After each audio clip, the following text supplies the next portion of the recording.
Welcome to another Python tutorial. In today's video, we are going to continue our exploration of the more basic concepts in the Python program language.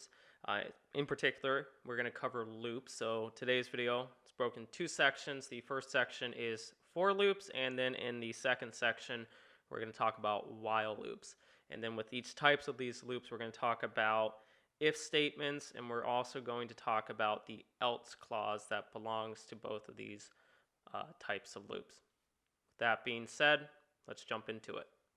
Okay, so probably the most basic thing that we like to do is we like to loop through a list of values. So for example, we might want to loop through a list of values. Well, naturally I need a list. So we'll say my list is equal to, and we'll put in some names, Sarah, Bob, and then we will say John.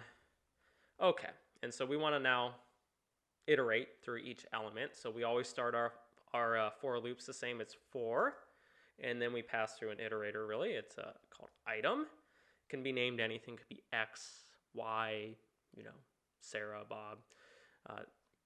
It's up to you. And then we'll say in, and then we have to pass through the group. So the group that we want to iterate through. Well, the group in this example is simply my list. We close our for loop with a colon. And now anything we type needs to be indented if we want it to belong to the for loop. So for example, if I now want to print each item in my list, I would just write it as so. And if I run it, I'll see Sarah, Bob, and John, just like we were expecting. So pretty basic example. Now, the problem with this though is it will only loop the number of times that there are items in the list. So there's 3 items, so it will loop 3 times. Maybe I want a little bit more control on the number of times it will actually repeat a certain segment of statements.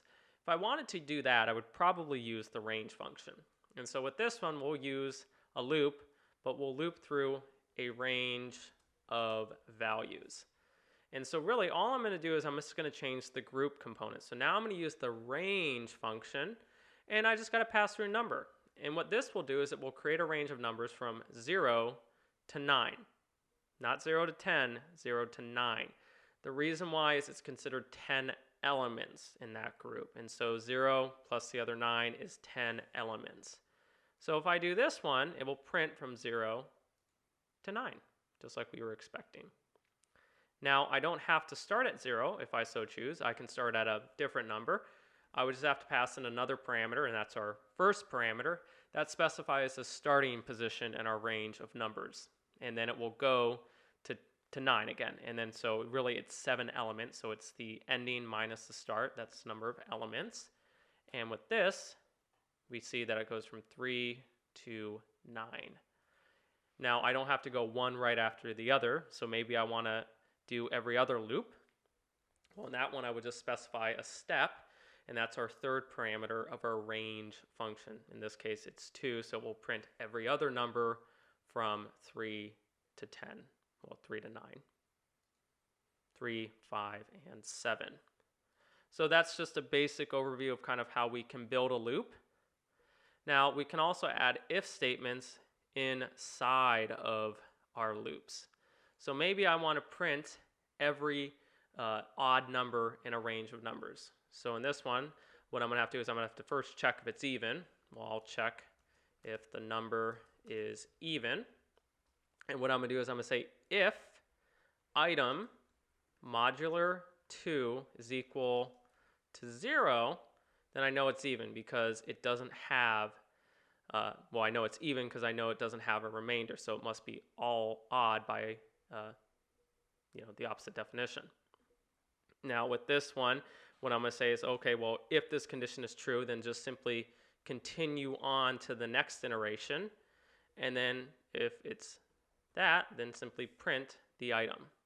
So we'll use the continue keyword, and that means continue on to the next iteration. So this should print every odd number. Perfect, just like we were expecting. Now, I can also have an else component to my for loop. And really with this one, this will execute once my loop has terminated. So I can say, hey, print, for example, loop has finished. So if my loop terminated for some reason, then it will print this particular value. Now, that's kind of the key component of this. We're saying it will run at termination. So termination can be caused by different things. It could simply be the fact that it ran out of numbers to iterate through, or an error happened. So that's kind of the key component. This one we're saying execute this component at termination. And so if I run it, we can see that the loop has finished. So that's a basic overview of the for loops. Let's look at while loops. And so with a while loop, we have an initializer, so basically the starting point of our while loop. And we'll say we want to start at 0. And then we pass through the while keyword, and then we have to pass through a condition. And basically this loop will keep happening as long as this condition evaluates to true. So if I say, hey, as long as the count is less than 5, then simply just print the count. But if I ran it just like it is right now, it would never end because count will always be 0. There's no incrementer. It's not increasing in value. So what I need to do is I need to increment my count variable. And so how do I do that? Well, I pass through count and I say plus equal 1. This is a shorthanded way of writing count equals count plus 1, just for your reference. And what this will happen is now on each iteration of this loop, count will increase by 1. And so if I run it, it will do 0, 1, 2, 3, and 4, just like we were expecting. Well, naturally, if we could do if statements with for loops, we can do if statements with, while loops, right? Of course, yes. So with this one, what we're going to do is we're going to say, okay, leave that the same. We're going to say while true, so we're just going to be a little bit more broad, and we're going to say while the condition is true, keep doing whatever you're doing.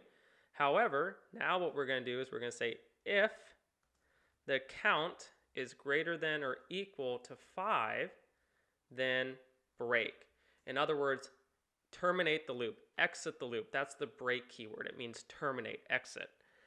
And so what this will happen is it will still print from 0 to 4 because once it equals 5, it will no longer be true. I'll change it to 8 just so that way you can see a different set of numbers.